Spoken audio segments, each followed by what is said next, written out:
Hey y'all, welcome back to the channel, and woo, we got another recap for you. Love Island Season 3, Episode 13. We're doing the recap. So before we jump into this video, if you're new here, hit that subscribe button, turn on your notifications. If you like the video, smash that like button, and also feel free to drop a comment down in the comment section below. So without further ado, let's jump into this drama. So Love Island left us with a cliffhanger yesterday where 4 islanders are to be sent home. And we have 3 girls and 3 guys left. The 3 guys were Giovanni, Jeremy, and Wes. And then Cashay dropped that bombshell that they were going to keep none other than Jeremy. I was like, no. And then when it came to the girls, there was Olivia, Florita, and Amy. And then Josh dropped that bombshell that they're keeping Olivia. It was not on my radar whatsoever. I thought sure they would have kept Florida, but they kept Jeremy on the flip side. I don't get it. I saw all of the comments. Everybody was absolutely thinking they were going to keep Giovanni. I was hoping that they were going to keep Giovanni. I mean, and then he's been such a great friend to most of the islanders where we didn't really get to see much. I don't know if anything else was behind the scenes, but we didn't get to see Jeremy interact with too many people at all. So what made them decide to save him? I just don't get it. I wasn't feeling that choice. I was floored. Let me know what you think. But Olivia, who is staying, gives Giovanni this big old hug, and obviously this boy has made an impression on her, but not enough for her to continue to be coupled up with him. But I guess just to be a very good friend. And I mean, he took it like a champ. I don't think he was expecting to go home either. I don't think a lot of the fans expected him to go home. But she got on there talking about, oh my God, he's such a great friend, and it's just wonderful that I had this opportunity. And then we saw, of course, Jeremy and Florida, because they had decided to couple up. She's going home. She's staying. Go figure. I thought sure it was going to be the other way around. But they're talking about having plans outside of the island after everything is over. I'm going to meet you in Miami is what he tells Florida. We'll see after Casa Amor, because I don't know about Jeremy. But, I mean, hey, we did see a lot of him sulking at the beginning of this episode, that he was really, really distraught over the fact that Florida had been eliminated off the island. So I don't know. Was it real feelings there? We really didn't get to see it. Maybe it was. Maybe they'll talk about it after the island. Also, these 2, Amy and Wes, they got big plans to continue to see what they have after the island as well. So I'm hoping to see if we can get some updated details, and maybe they'll do some lives, because I follow all of them, and I'll keep you guys posted on what happened with these 2. But honestly, Giovanni, I really hate to see him go. I thought sure he was going to get another opportunity, and send Olivia home. I mean, seriously. And he had to, before he leave, yell out to her, call her name and tell her, I hope you find what you're looking for. Cash decides to jump and, ask Jeremy how he's feeling, and find out whether or not, he is happy to be here, or whether he's distraught because Florida is gone. I was surprised. I didn't think Cash was going to actually agree to that, because, I mean, her and Giovanni have been great friends. I never in a million years expected those girls.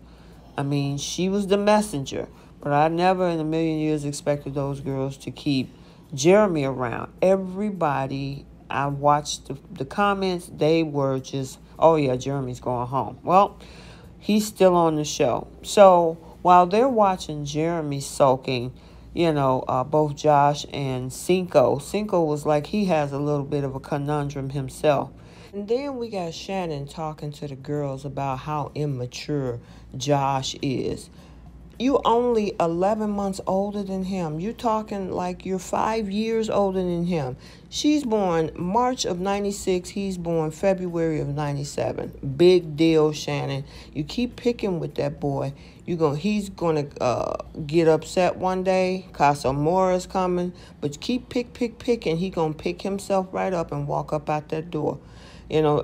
I don't know why she tried to find things to just stick it to him with.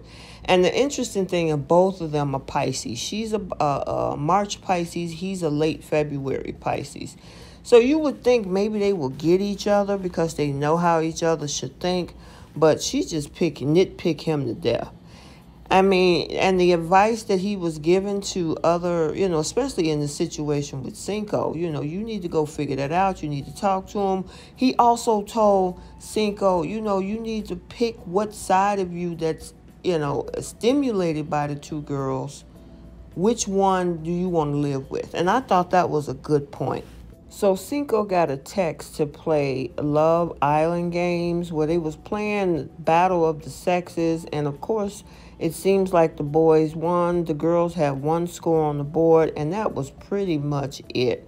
So we have this conversation, which pretty much was the second half of the show drama, where Cinco was talking with Trina.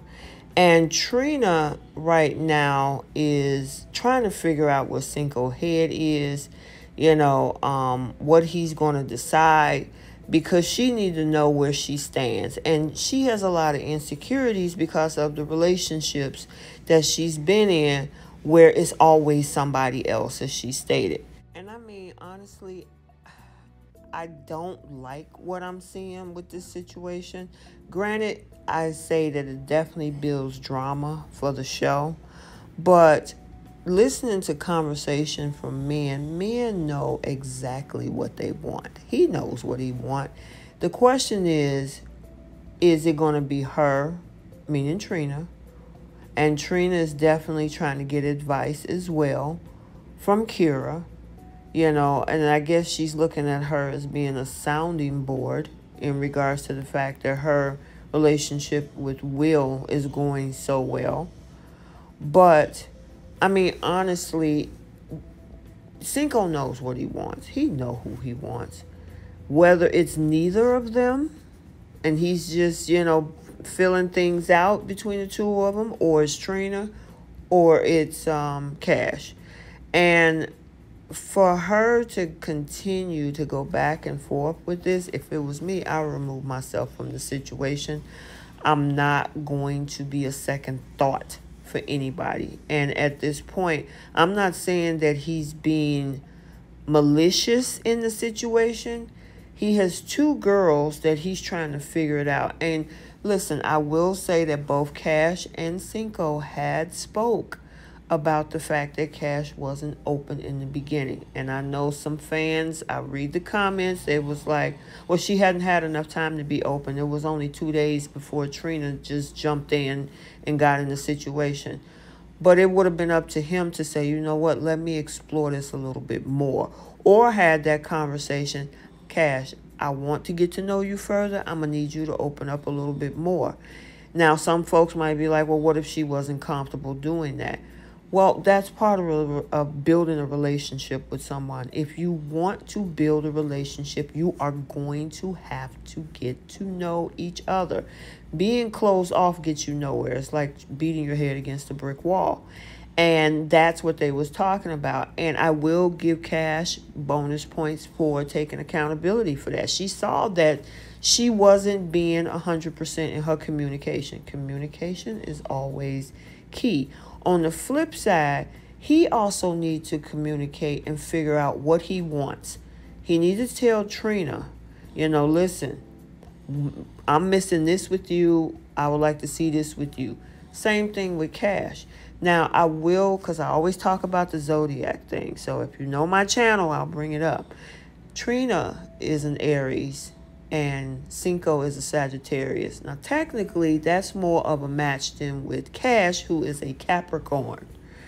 And, with the Aries and the Sagittarius, they tend to be wild childs. Capricorn is a little bit more reserved, controlled. They can be fun, but, you know, they're nothing to play with either. So being that, you know, Cinco is a Sag that tend to be more free-spirited, I'm wondering as time go on and this, you know, the fun, and who knows, it's all, I'm saying it's all in fun.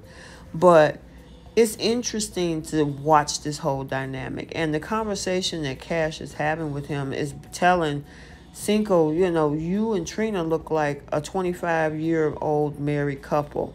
Now, I don't know if that's a bad thing because some marriages don't make it past a year or two these days. So if you done made it past 25, I applaud you for those listening to this.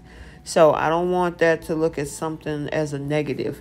But she's saying that they're settled and he could get bored, and she wants to show him the relationship of a lifetime. And he seemed to kind of perked up and was interested in what she had to say about that.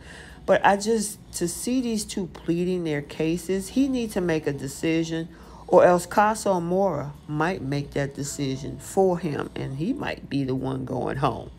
We shall see. So I hope you enjoyed this video. Like, comment, and subscribe, and we will definitely see you on Sunday.